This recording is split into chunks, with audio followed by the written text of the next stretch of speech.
देर में रहूं अरविंद अटैक करूंगा को। चलो इस बीच बड़ी अपडेट सामने आ रही। दिल्ली चुनाव आयोग ने बड़ा फैसला सुनाया है। बड़ी अपडेट, राज्यसभा चुनाव को लेकर के जो विवाद हुआ उस पर दिल्ली चुनाव आयोग का बड़ा फैसला सामने आ गया है। कांग्रेस के विरोध के बाद यह फैसला सामने आया है।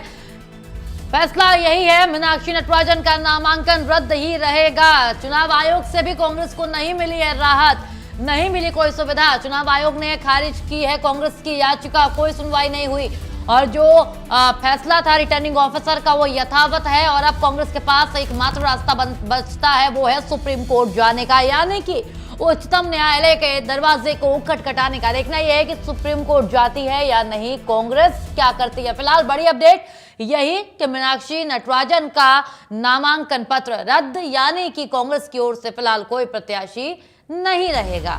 इस राज्यसभा चुनाव में बीजेपी के तीनों प्रत्याशी यथावत इस पूरे चुनाव में जीतते हुए नजर आ रहे हैं। पहले दो थे और अब नामांकन पत्र रद्द होने के बाद तीसरे महेश केवट जीत दर्ज करते नजर आ रहे हैं साफ तौर पर।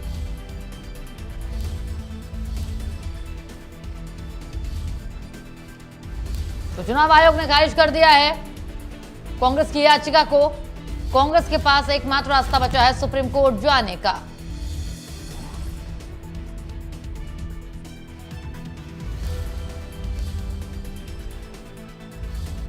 तो मीनाक्षी नटराजन का नामांकन हो जाएगा रद्द, जो कि पहले से ही रद्द था। चुनाव आयोग ने भी नहीं दी है राहत, वो रद्द ही रहेगा मीनाक्षी नटराजन का नामांकन। एक गलती जो भारी पड़ती नजर आ रही है कांग्रेस के ऊपर साफ तौर पर।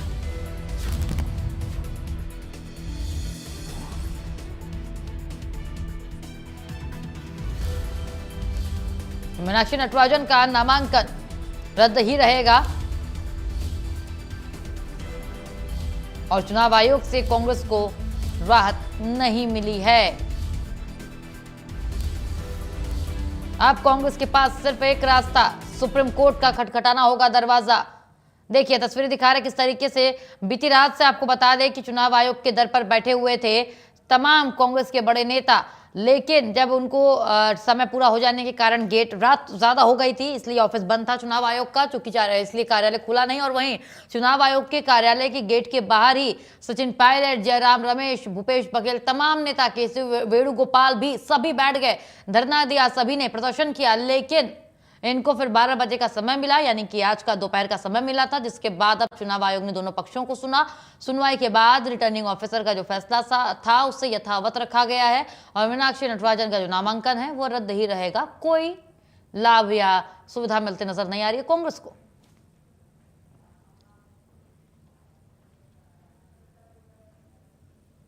तो मीनाक्षी नटराजन का रद्द हुआ है नामांकन।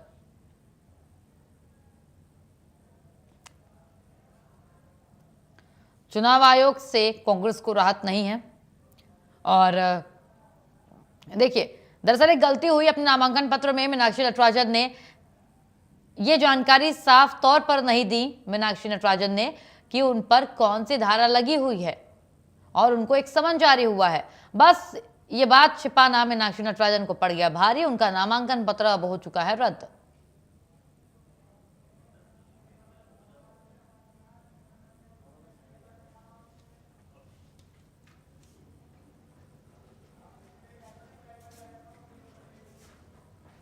प्रखर जैन हमारे संवाददाता जुड़ चुके हैं हमारे साथ। प्रखर, अगर बात की जाए इस पूरे अपडेट की तो कोई राहत मिलती नजर नहीं आ रही है कांग्रेस को और जो फैसला था रिटर्निंग ऑफिसर का वो यथावत ही है। प्रखर, बिल्कुल टेक्निकली अगर देखा जाए तो रिटर्निंग ऑफिसर का फैसला अमूमन वैसे भी चुनाव आयोग है नहीं पलटता है। ऐसे में सीधी केवल एक ही अब रास्ता बचा हुआ है कांग्रेस के पास, कोर्ट जाने का।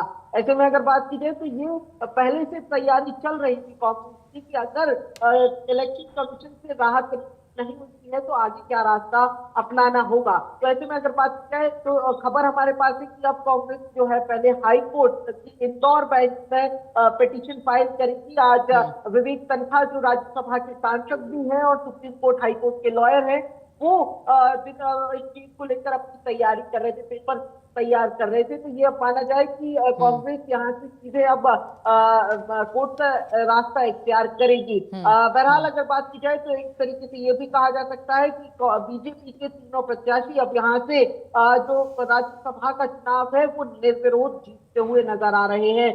हालांकि 11 तारीख को यानी जब नामांकन वापस लेने की आखिरी तारीख तक इस बात को पूरी तरीके से नहीं कहा जा सकता टेक्निकली, लेकिन ये जिस तरीके से प्रत्याशी है और जो नॉमिनेशन अभी तक छूटने के बाद बचे हैं, केवल 3 नाम है। तो ऐसे में ये साफ है कि बिना वोटिंग के ही तीनों बीजेपी के कैंडिडेट राज्यसभा जा रहे हैं। इसके अलावा अगर बात की जाए, नया अपडेट ये है कि कांग्रेस में इसको लेकर कल एक एआईसीसी स्तर पर एक बड़ी बैठक भी बुलाई गई है।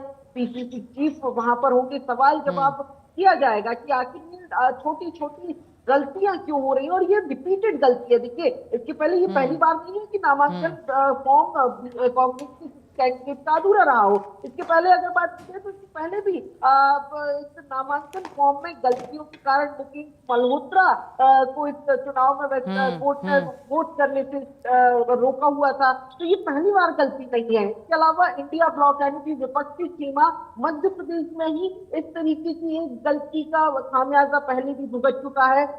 वो बात की जाए तो 2024 का लोकसभा चुनाव था, खजुराहो लोकसभा सीट थी, तत्कालीन प्रदेश वीडी शर्मा वहां से लोकसभा चुनाव लड़ रहे थे। इंडिया ब्लॉक की तरफ से समाजवादी पार्टी को सीट दी गई थी, तब भी नॉमिनेशन फॉर्म में कुछ त्रुटियां थी जिसके चलते वॉकओवर सीधे बीजेपी को मिला था। तो ये लगातार गलतियां क्यों हो रही हैं? लेकिन लीगल सेल आखिर बैठकर कर क्या है कांग्रेस का? ये तमाम सवाल है जो कल कांग्रेस पार्टी जीतेगी। बहरहाल राष्ट्रपति से भी मिलने का कांग्रेस ने समय मांगा है। हम कुछ देर पहले हरीश चौधरी जो प्रदेश प्रभारी हैं कांग्रेस के, उनसे बात भी कर रहे थे, तो उनकी तरफ से कहा गया कि अगर हमें राहत नहीं मिलती है तो तमाम रास्ते इख्तियार किए जाएंगे, चाहे फिर वो लोकतांत्रिक रास्ते हो, संस्थागत रास्ते हो, वोट हो, कमीशन, इलेक्शन कमीशन हो, वो इख्तियार करेंगे। और साथ ही सड़कों पर धरने भी दिए जाएंगे, ये भी साफ कहा है। और ये भी कहा जा रहा है कि अब जो मध्य प्रदेश कांग्रेस के विधायक है वो दिल्ली में दिल्ली पहुंचेंगे, दिल्ली कूच करने की तैयारी है, जहां पर बड़ा एक प्रदर्शन करने की भी तैयारी की जा रही है। जिस तरीके से ये फैसला है, और ये फैसला केवल मध्य प्रदेश के लिहाज से अहम नहीं था, ये फैसला जो राज्यसभा का गणित है उसके लिहाज से अहम था। और यही कारण है कि लामबंदी की तैयारी कांग्रेस इस फैसले के बाद यहाँ पर कर रही है। बहरहाल अगर बात की जाए तो अब केवल एक ही रास्ता है, कोर्ट का रास्ता है। और अमूमन ये देखा गया है कि कोर्ट भी इस तरीके के मामलों में निर्वाचन होने के बाद, निर्वाचन प्रक्रिया खत्म होने के बाद कोई फैसला देती है। जो मुकेश मल्होत्रा और दतिया को लेकर यानी राजेंद्र भारती को लेकर भी हमने देखा कि पहले निर्वाचन हुआ, उसके बाद में कोर्ट ने फैसला दिया। तो ये एक लंबी प्रक्रिया यहाँ से कांग्रेस के लिए हो जाएगी। बहरहाल फिलहाल की अगर बात की जाए तो फिलहाल कांग्रेस के प्रत्याशी इस राज्यसभा चुनाव में नहीं लड़ पाएंगे। और साथ ही अगर बात की जाए तो कोई डमी कैंडिडेट भी नहीं है। तो कांग्रेस का पूरी प्रखर एक सवाल ये है बिल्कुल प्रखर एक सवाल ये है कि मीनाक्षी नटराजन का नामांकन रद्द हुआ, तो क्या कांग्रेस के पास कुछ ऐसा दूसरा रास्ता है कि वो किसी दूसरे कैंडिडेट को उतार सकती है? डमी नहीं, कोई दूसरा प्रत्याशी, कोई नया प्रत्याशी, क्या ये रास्ता होता है? ऐसा कुछ है उपाय? देखिए, ये उपाय तब तक था जब तक नॉमिनेशन की तारीख बाकी थी, लेकिन नॉमिनेशन की आखिरी तारीख 8 तारीख थी, यानी पिछले सोमवार को नॉमिनेशन की आखिरी तारीख बीत गई। बात की जाए तो बीते दिन स्कूटनी का भी आखिरी दिन था। तो यहाँ से एक भी रास्ता नहीं है जो कांग्रेस के लिए खुला बचता है। एक रास्ता केवल बच सकता था तब जब पहले ही एक डमी कैंडिडेट को खड़ा कर दिया जाता, और फिर ये जब नॉमिनेशन कैंसिल हुआ तो उसी को आधिकारिक प्रत्याशी घोषित कर दिया जाता है। तो कहीं ना कहीं चांस था कि कांग्रेस राज्यसभा चुनाव में खड़ी रहती, लेकिन डमी कैंडिडेट का भी रास्ता खुद कांग्रेस ने अपने लिए खोल कर नहीं रखा। और ये भी देखिए, रिपीटेड गलती, ये भी पहली बार नहीं है। इंदौर में लोकसभा चुनाव 2024 अक्षय कांति बम को कांग्रेस ने लड़ाया था, लेकिन अक्षय कांति बम ने ऐन मौके पर ठीक ऐसे ही आखिरी दिन यानी कि नामांकन के आखिरी दिन, आखिरी घंटे में पाला बदला। कांग्रेस के पास कोई रास्ता नहीं बचा, कोई डमी कैंडिडेट भी नहीं था। बीजेपी प्रत्याशी शंकर लालवानी को वॉकओवर मिला। तो ये रिपीटेड गलतियां जो कांग्रेस करती रही है, इस बार भी की, और उसका खामियाजा ये है कि बीजेपी को सीधे सीधे यहाँ से वॉकओवर मिलता हुआ दिखाई दे रहा है। और आयोग ने जो फैसला आज दिया है उससे भी ये साफ है कि अब वॉकओवर जो है वो सीधे सीधे यहाँ पर बीजेपी को मिल रहा है। तीनों कैंडिडेट, महेश केवट जो सबसे आखिरी मोमेंट पर बीजेपी ने राज्यसभा के इस रण में उतारा था, महेश केवट, रजनीश अग्रवाल, तरुण चुग, ये तीन लोग अब मध्य प्रदेश से बीजेपी के राज्यसभा सांसद होंगे। राज्यसभा में बीजेपी का कहीं ना कहीं अगर बात की जाए तो जो कुनबा है वो बढ़ता हुआ दिखाई दे रहा है। हालांकि 11 तारीख के बाद यानी जो नाम वापसी की अंतिम तारीख है उसके बाद जो है वो ये आधिकारिक हो जाएगा कि ये तीनों निर्विरोध तौर पर राज्यसभा जा रहे हैं। इनका सफर दिल्ली का शुरू हो जाएगा। बहरहाल अगर बात की जाए, कांग्रेस लामबंदी और कोर्ट जाने की तैयारी कर रही है, लेकिन जिस तरीके से आज चुनाव आयोग का रुख रहा है तो ये कांग्रेस के अंदर भी ये तमाम नेता भी लगातार कह रहे हैं कि ये रुख जिस तरीके से रहा है, लड़ाई लंबी होने वाली है। ये साफ तौर पर कांग्रेस की यहाँ से समझकर चल रहे हैं। जी, कांग्रेस के विरोध के स्वर तेज हैं प्रखर। अगर देखा जाए तो मध्य प्रदेश में जगह जगह कांग्रेस के नेता, कांग्रेस के जितने भी संगठन हैं वो सभी विरोध कर रहे हैं। तो अब इस फैसले के बाद क्या वो शांत बैठेंगे या फिर विरोध और बढ़ेगा? क्योंकि देखिए उनके पास कोई उपाय है नहीं। नामांकन की तिथि भी आपने बताई कि वो बीत चुकी है। अब 18 जून को मतदान है, उसके पहले उनके पास अब कोई रास्ता बचा हुआ नहीं है। तो वो क्या कर सकते हैं? देखिए, बिल्कुल एकमात्र और आखिरी रास्ता कोर्ट के अलावा जो बचा हुआ है वो विरोध का ही बचा हुआ है। इस लिहाज से अगर बात की जाए, शांत बैठते हुए कांग्रेस दिखाई दे नहीं रहे। मैंने पहले भी जिक्र किया था कि अब यहाँ से कांग्रेस विधायकों की दिल्ली कूच की तैयारी जो है वो चल रही है। हरीश चौधरी जो प्रदेश प्रभारी है जो कांग्रेस के, उनकी तरफ से कहा गया था कि अब विधायक जो है वो दिल्ली कूच करेंगे। साथ ही अगर बात की जाए तो नेता प्रतिपक्ष उमंग सिंगार ने इस मामले को लेकर अब राष्ट्रपति से भी मिलने का समय मांगा है। हालांकि अभी राष्ट्रपति की तरफ से मिलने का समय दिया नहीं गया है। देखिए, ये एकमात्र रास्ता था कांग्रेस के पास फिलहाल के लिए, क्योंकि देखिए ये यहाँ पर कांग्रेस के कैंडिडेट के तौर पर देखा नहीं जा रहा था मीनाक्षी नटराजन को केवल। ये राहुल गांधी की सीधी पसंद पर बीजेपी कैंडिडेट थी, जिन्हें सीधे तौर पर दिल्ली से ये भी महसूस था कि किसी भी हालत में मीनाक्षी नटराजन को जिताना है, तमाम विधायकों को एकजुट रहना है। और ये अगर बात की जाए तो तैयारी यहाँ पर बाड़ाबंदी की थी।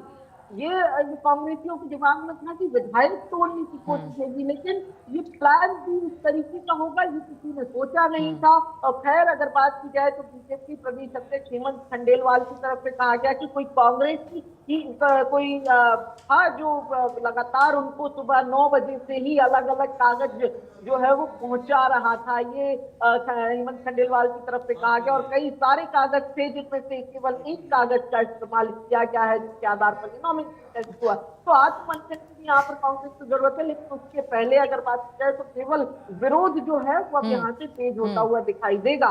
बहरहाल कब तक कितने दिन तक ये विरोध? प्रखर, इस बीच क्या जानकारी आपके पास ये है कि सुप्रीम कोर्ट कब तक जा सकती है कांग्रेस? क्योंकि देखिए जैसे देर रात रिटर्निंग ऑफिसर ने नामांकन खारिज कर दिया, कैंसिल कर दिया, उसके बाद तुरंत एक्शन मोड में आ गई थी। दिल्ली से लेकर के भोपाल तक कांग्रेस के सभी संगठन एक्टिव हो चुके थे। अब एक बार फिर से चुनाव आयोग से झटका लगा है। अब कांग्रेस क्या करेगी? सुप्रीम कोर्ट कब तक जाएगी? क्या इस बात की कोई जानकारी आपके पास? देखिए, फिलहाल पूरे पुख्ता तौर पर तो नहीं कहा जा सकता कि कब जाएगी, लेकिन तैयारी पूरी है। हाईकोर्ट की भी तैयारी, हमारे पास जानकारी आई थी, क्योंकि आज का समय देखिए समाप्त होता नजर आ रहा है प्रखर। कोर्ट बंद होने का समय भी होने वाला है। बिल्कुल बिल्कुल बिल्कुल बिल्कुल आज का समय खत्म होने की कगार पर है। कुछ ही समय बाकी है कोर्ट बंद होने में। उसके पहले अभी तक पिटीशन दायर की गई है, ये अभी तक जानकारी नहीं आई है, क्योंकि कुछ देर पहले ही, मैं कुछ मिनटों पहले ही यह फैसला आया है। दूसरी तरफ हाईकोर्ट की भी तैयारी है। तमाम वकील दिन भर से लगे हुए थे इस तैयारी में कि अगर इलेक्शन कमीशन पिटीशन को खारिज करता है तो फिर कोर्ट का रास्ता इख्तियार तुरंत करना होगा। और इसकी तैयारी जो है वो दिन भर से कांग्रेस में चल रही थी, दिल्ली से लेकर भोपाल तक पे। तो ऐसे में अगर बात की जाए तो किसी भी समय जो है वो कोर्ट में पिटीशन दाखिल की जा सकती है। लेकिन अब जो है वो आज ये पिटीशन जाएगी, ये इस बात पर निर्भर करेगा कि कांग्रेस इसको लेकर कितनी स्पीड कितनी बिल्कुल फुर्ती यहाँ प्रखर पर भाई, दिखाई, क्योंकि बिल्कुल बहुत कम बिल्कुल समय बचा हुआ है। बिल्कुल शुक्रिया आपका प्रखर। देखिए एक बार फिर से कांग्रेस को लगा है बड़ा झटका और चुनाव आयोग जो कि आखिरी उम्मीद थी कांग्रेस की, वहां से भी